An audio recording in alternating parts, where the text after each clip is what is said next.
श्रीमंती ध्वजा वैष्णवांची उभी पंढरी आज नादावली।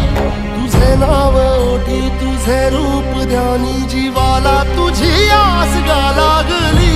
जरी बाप साऱ्या जगाचा परी तू आम्हाले कराची विठू माऊली।